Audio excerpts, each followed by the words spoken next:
Assalamualaikum warahmatullahi wabarakatuh. Halo pemirsa cerita inspiratif dimanapun Anda berada. Salam sejahtera untuk kita semuanya. Semoga kita semua dalam keadaan sehat dan tetap dalam lindungannya. Kembali lagi dengan kami di channel Cerita Inspiratif, di mana kita akan berbagi kisah-kisah inspiratif penuh makna untuk Anda simak.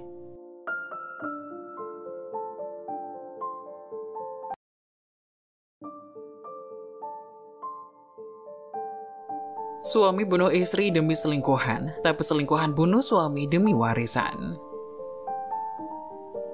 Sore itu hujan lebat turun, membuat Sari khawatir akan suaminya yang belum pulang. Sari adalah ibu rumah tangga, ia rela meninggalkan karir demi berbakti kepada suami tercintanya. Ia menikahi seorang pria bernama Aji. Cinta mereka berawal ketika Sari yang saat itu menjabat sebagai HRD, kemudian jatuh cinta kepada Aji yang merupakan karyawan baru di kantornya. Kisah cinta mereka berjalan mulus hingga akhirnya ke pelaminan. Sari yang merupakan HRD pun mengundurkan diri agar bisa fokus mengurus rumah tangganya dan juga agar tidak menjadi batu sandungan untuk karir suaminya. 5 tahun mengarungi rumah tangga tanpa adanya seorang anak membuat Sari selalu kesepian. Dirinya selalu khawatir menunggu suaminya pulang. Tapi akhir-akhir ini bukannya pulang cepat, Aji malah sering pulang terlambat dan kadang juga tidak pulang. Rumah tangganya sudah tak seromantis dulu. Meski begitu, Sari masih tetap memberikan pelayanan yang terbaik kepada suaminya karena itu memang kewajibannya sebagai seorang istri. Berasa di rumah saja tanpa melakukan pekerjaan luar, membuat Sari sering menggalaukan kehidupannya. Seperti hari ini, ketika hujan lebat datang dan Sari sangat khawatir jikalau suaminya ada apa-apa dalam perjalanan pulang. Dirinya menunggu sang suami di depan pintu dengan cemas dan was-was. Hingga terdengar suara mobil masuk ke dalam halaman rumahnya. Sari yang mengenal itu mobil, suaminya pun langsung bergegas membukakan pintu untuk menyambutnya. "Hujan deras banget mas, mau aku buatin kopi hangat?" tawar Sari begitu suaminya masuk ke dalam rumah. "Aku capek, mau istirahat dulu," jawab suaminya dingin. Sari pun mempersilahkan Aji untuk tidur di kamarnya, sedangkan dirinya memasak untuk makan malam. Baru saja membuka kulkas, Sari langsung mual mencium aroma isi kulkasnya. Ia muntah-muntah hebat hingga lemas. Sari bingung, perasaan dirinya tidak pernah menyimpan makanan di kulkas dan ia selalu memasukkan bahan-bahan segar berkualitas di dalamnya. Tapi kenapa hari ini tercium aroma busuk yang membuat Sari mual? Hingga akhirnya sebelum masak, Sari pun malah sibuk membersihkan isi kulkas, memilah bahan makanan yang segar dan yang akan dibuang. Tapi meski menggunakan masker sekalipun, aroma busuk itu tetap menggelitik hidung Sari yang membuat Sari mual dan muntah lagi. Sari yang tidak sanggup memasak pun akhirnya menghampiri suaminya untuk memesan makanan. "Mas, aku nggak enak badan, jadi nggak bisa masak, kamu order aja ya mas." Tapi bukannya menjawab, suaminya malah membalikkan badan lalu kembali melanjutkan tidur. Sari pun ikut berbaring di sampingnya suaminya, karena ia juga merasa kelelahan yang luar biasa akibat muntah-muntah tadi. Esok paginya Sari terbangun dengan kondisi lemas karena malam sebelumnya mereka tidak makan malam. Sari memanggil-manggil nama suaminya namun tidak ada satupun jawaban yang diharapkan. Dengan sekuat tenaga, Sari pun berjalan keluar kamar untuk mencari suaminya. Tapi sayang, rumahnya sepi, seperti tidak ada tanda-tanda kehidupan di dalamnya. Sari pun keluar rumah untuk mengecek mobil suaminya. Benar saja, Aji sudah pergi bekerja dengan mobilnya tanpa berpamitan kepada Sari. Di sisi lain, Aji ternyata tidak pergi sendiri. Pagi-pagi buta, Aji sudah bertamu di sebuah rumah seorang wanita dan menghabiskan sarapan bersama. Mereka terlihat akrab dengan sesekali, mereka berpelukan layaknya sepasang kekasih. Sebut saja wanita itu adalah Rina, seseorang yang bekerja satu kantor dengan Aji, yang tentunya juga kenal dengan istri Aji, Sari. "Sayang, semalam aku nggak bisa tidur karena hujan. Malam ini kamu nginep ya?"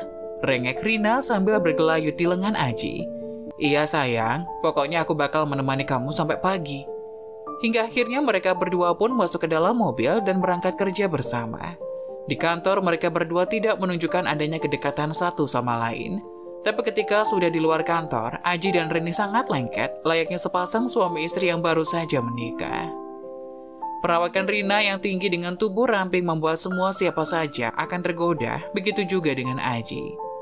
Meski sudah memiliki istri, Aji diam-diam berselingkuh dengan Rina yang kerap kali menghabiskan malam bersamanya, meninggalkan istrinya yang selalu menunggu kepulangannya. Sepulang kerja, seperti janji Aji, dirinya pulang ke rumah Rina dan menginap di sana. Mereka hidup layaknya pasangan sesungguhnya, di mana Rina memasak untuk makan malam dan Aji selalu tanggap membantu. "Mas, kapan kamu ceraiin istri kamu?" tanya Rina membuka percakapan. "Sabar sayang, kamu tahu kan kalau semua hartaku atas nama dia. Kalau cerai nanti aku nggak dapat apa-apa dong." "Terus sampai kapan kita bakal hidup kayak gini terus, Mas? Aku juga pengen pamer suami tampan dan gagah kayak kamu," goda Rina. Godaan Rina pun membuat seluruh hati Aji luluh, hingga mereka pun melanjutkan kegiatan mereka hingga larut malam. Di sisi lain, Sari menangis dalam kegelapan malam. Dirinya kesakitan, tapi juga tidak bisa meminta bantuan. Perumahannya jauh dari orang tua, sedangkan suaminya entah ada di mana. Dia sudah mencoba makan dengan memesan makanan, tapi yang terjadi makanan itu tidak bisa masuk. Bahkan yang keluar dari perut Sari lebih banyak dari yang diminum Sari. Sari yang pasrah pun memutuskan untuk pergi ke dokter sendirian esok harinya. Ada atau tidak adanya Aji sebagai suaminya. Paginya Sari meninggalkan rumah, berkirim pesan mengabarkan kalau dia sedang ke dokter hari itu. Takut-takut kalau suaminya pulang dan tidak mendapati dirinya di rumah. Sari pun pergi menggunakan taksi untuk pergi ke dokter. Dalam perjalanan, entah mengapa ia menjadi sedikit melankolis. Air matanya begitu mudah keluar ketika ia memikirkan Aji, suaminya. Padahal ia tahu kalau suaminya sedang bekerja keras untuk menafkahi dirinya agar tidak kekurangan. Tapi hati kecil Sari seperti ada yang tidak terima. Otak kiri Sari mengajaknya berpikir yang tidak-tidak tentang Aji, suaminya. Tapi Sari langsung menepis pikiran buruknya tentang Aji. Sari masih sangat mencintai Aji, karena hanya Aji yang kini ada dalam dekapannya. Sesampainya di klinik, Sari pun langsung diperiksa karena sudah reservasi sebelumnya. Dokter yang memeriksa Sari pun mulai menanyakan keluhan-keluhan Sari, lantas menanyakan keberadaan suami Sari. "Suaminya mana, Bu?" tanya dokter itu dengan tersenyum. "Kerja, Dok," jawab Sari. "Lain kali kalau kesini bawa suaminya ya, Bu. Itu sangat baik buat mengetahui kesehatan istri dan perkembangan janin." "Maksudnya, Dok? Saya hamil?" tanya Sari. "Iya, Bu, usia kandungannya sudah 4 minggu. Selamat ya." Betapa senang hati Sari, penantian 5 tahun akhirnya tersampai juga. Sari hamil anak pertama, buah hatinya dengan Aji. Saking senangnya, Sari pun tak bisa menahan air mata. Pantas saja selama ini dirinya kerap mual. Ternyata dia sedang ngidam. Sari pun berterima kasih kepada dokter dan keluar dari klinik itu dengan perasaan haru campur bahagia. Rasanya seperti mimpi. Sari segera menelpon Aji untuk memberikan kabar baik ini. Tapi ia kaget ketika pesan yang ia kirimkan pagi itu juga belum dibuka oleh Aji.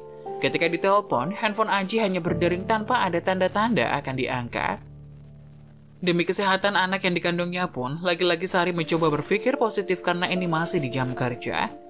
Akhirnya Sari memutuskan untuk pergi ke apotek menebus resep obat dari dokter kandungannya agar mualnya bisa berkurang. Dia pun berjalan kaki karena memang letak apotek yang tak jauh dari klinik yang baru saja dikunjungi Sari.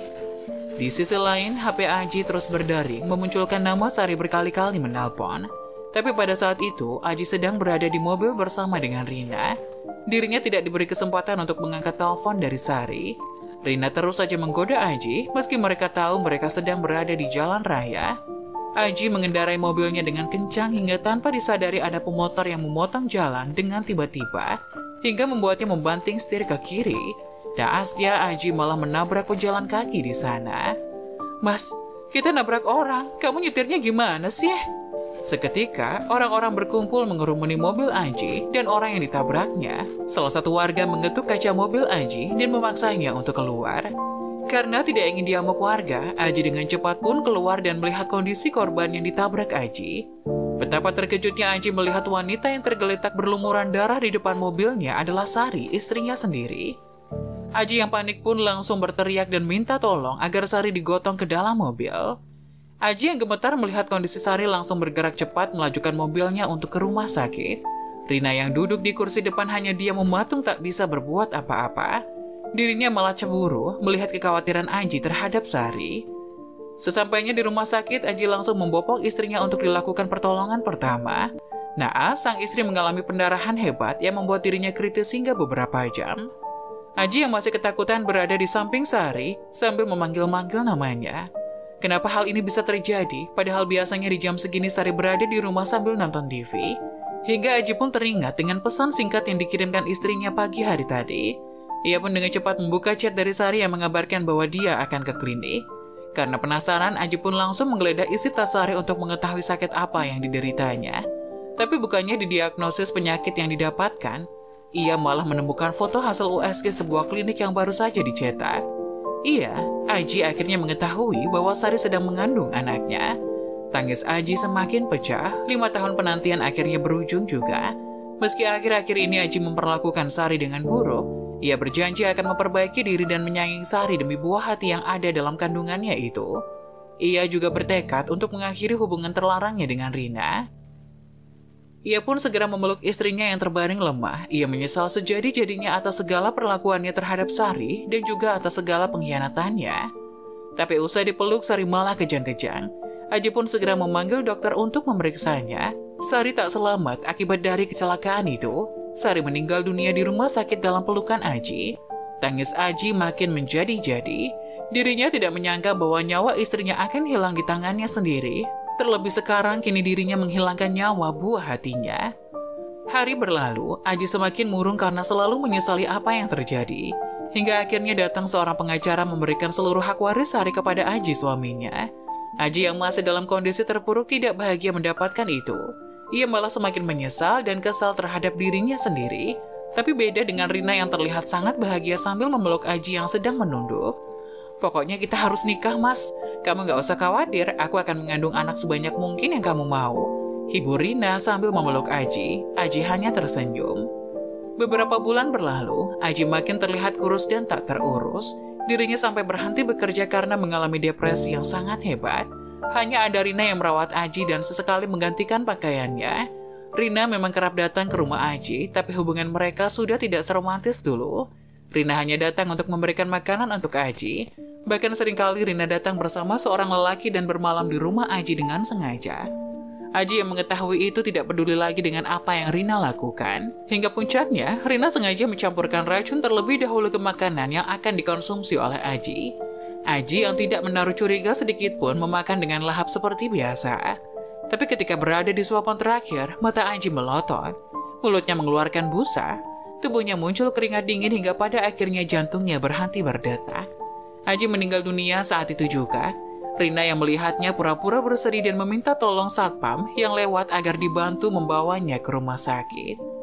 Rina memanipulasi kematian Aji menjadi bunuh diri, hingga semua harta kekayaan Aji kini jatuh di tangannya. Selang beberapa lama ketika Rina sedang asik berbincang dengan suami barunya, 2 orang polisi datang untuk menangkap Rina atas dugaan pembunuhan berencana terhadap mantan kekasihnya, Aji.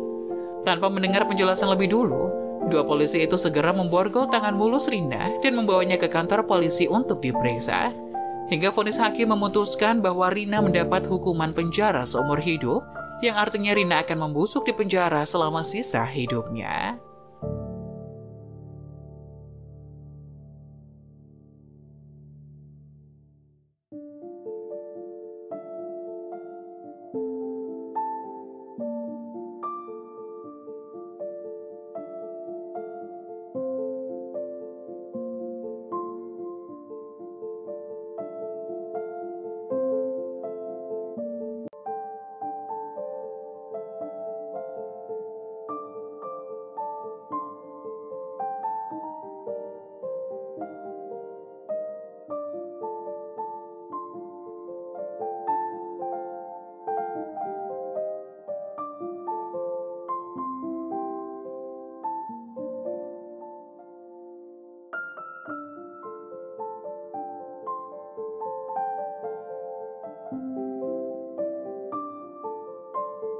Nah, bagaimana menurut kalian?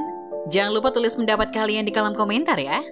Wassalamualaikum warahmatullahi wabarakatuh.